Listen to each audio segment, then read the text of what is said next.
Chainsaw Man chapter 130 is one of those chapters where as soon as you finish, not only are you going to have blue balls wanting more, but the knee-jerk reaction is, what did I just read? And then all of a sudden the pieces begin to fall together in your mind. At least that's how it was for me once I finished reading the chapter. There's quite a bit to unpack here from the chapter, from the return of the falling devil to more the setup with Denji and Mitaka to the new devil that just popped up in the chapter that left even Denji at a loss of who this devil is. So like always, let's jump into the recap portion before we begin to unpack the chapter itself, and there's quite a bit to unpack. So the chapter opens up with an amazing spread of Denji and Mitaka riding on the chainsaw motorcycle with Mitaka's arms wrapped around Denji for dear life, which is someone over there at Shueisha is not making an action figure of this. They are totally missing out. Banpresto needs to hop on this immediately. This also leads to Denji openly saying out loud, dude, this is awesome because I didn't know I could do something like this, and it's a great move by Fujimoto to show Mitaka's eyes close up after this to highlight a great use of dramatic irony, which is where the reader knows something that the character in universe doesn't, which is that Mitaka is silent because she doesn't want to tell Denji that she's the one who made the Chainsaw Man bite, which I have to think is going to be something that comes back up later on in the story. When Mitaka brings the instructions of the fake Chainsaw Man, Denji asks if it's a really good idea to actually trust the fake Chainsaw Man, but before they can go any further in the back and forth debate, we see those stingers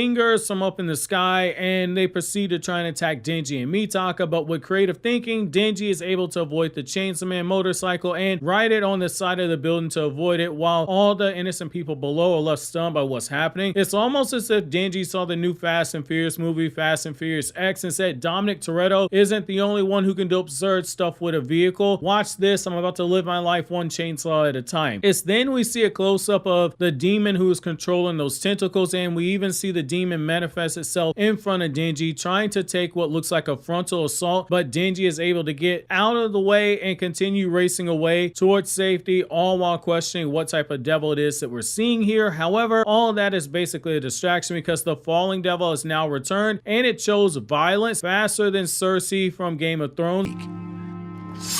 because she's now got the whole building levitating through the air with the literal foundation lifted up as well, and she just chucks it through the air, which leads to a colossal amount of damage in a very brutal flex that is sure to raise the insurance rates of every building in the area that wasn't destroyed. However, Denji isn't phased and just continues to race Mitaka out of the way while on that back with every intention of getting her to safety. But much to our surprise, this is another trap because Denji and Mitaka are now in the air, seemingly unable to avoid getting swallowed up by that demon who was previously trying to eat him. So now that the recap is out of the way, let's unpack this rather fast-paced chapter, which, given all the chaos and the wacky nature of the things we saw, if you were a fan of Chainsaw Man Part 1, you're likely a huge fan of this chapter as well, which is reason 190 Fujimoto needs to continue this trend of having Denji and Mitaka on screen together more because it's a winning formula, but it could be the reason he's kept these two apart in order to prevent them from being on screen together getting too stale. Sometimes the less is more approach might work, and I wonder if this is what Fujimoto's doing. I hope that's not the case, but we'll have to see moving forward. So the one thing that really stands out about this chapter is that Fujimoto is keeping the name of this new devil a secret, but makes us aware that he hasn't named the devil yet by having Denji ask the question for the audience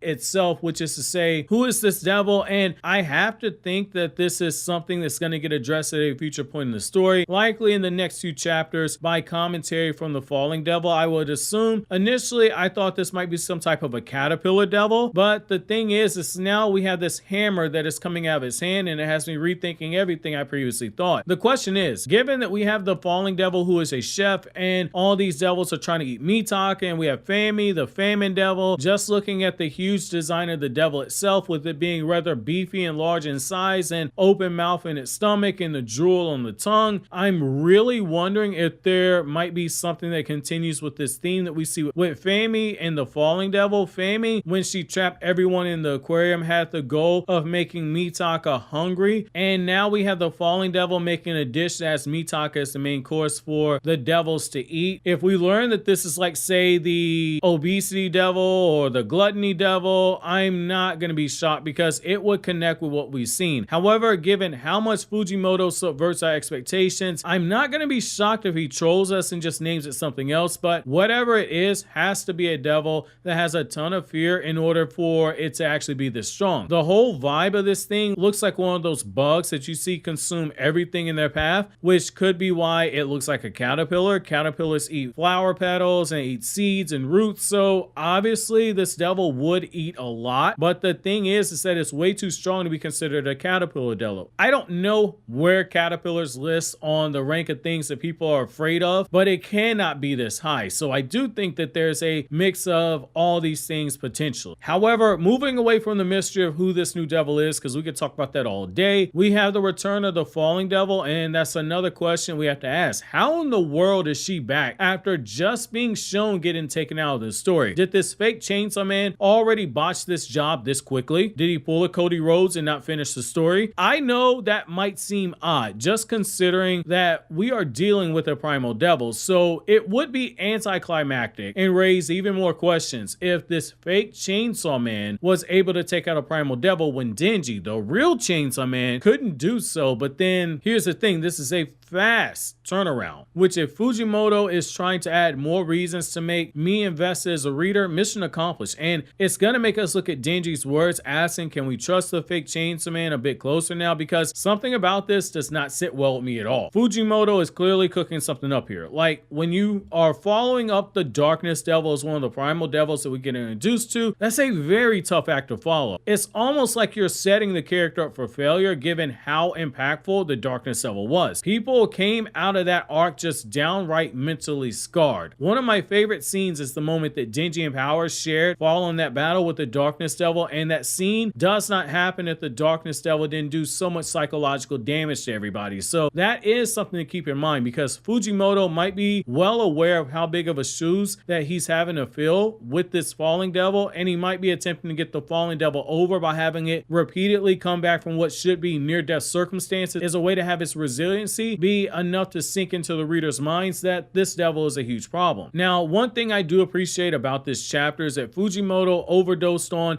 the double page spreads. When we opened up the chapter with a double page spread, I had a feeling he was cooking, but this man literally gave us a 4-course meal in terms of the art in the double page spreads, with multiple spreads in this chapter. And when you look at how detailed the backgrounds are in this, like, Jesus Christ, like, I've read a lot of manga. I've read a lot of shonen manga, and I know from reading interviews that Kishimoto did back in the day, as well as other mangaka, how much work goes in these double-page spreads. It's a big part of the reason why I appreciate them when I see them, but to see this many in such a fast-paced chapter, well-placed to hit you over the head as a reader for that impact of the scene, this is a freaking masterclass that Fujimoto put on here. Like, don't get me wrong, Fujimoto's art usually is some of the best that we have from all of Shueisha titles that are currently running, but this chapter, it's like in this chapter, this man said, they gave me a little bit of extra time for this chapter, so allow me to show you what I can do when I flex, and just go ahead and show you what you're really dealing with when I got rest. I'm extremely curious to see how Fujimoto follows his chapter up, and my chapter questions to you guys are, number one, how well is Fujimoto following up with the Darkness Devil with the Falling Devil as the second primal devil that we're seeing in the series? And the second question is, who do you think this new devil is? What is the identity? While you think that over, click here to watch these other Chainsaw Man videos you see on the screen right now.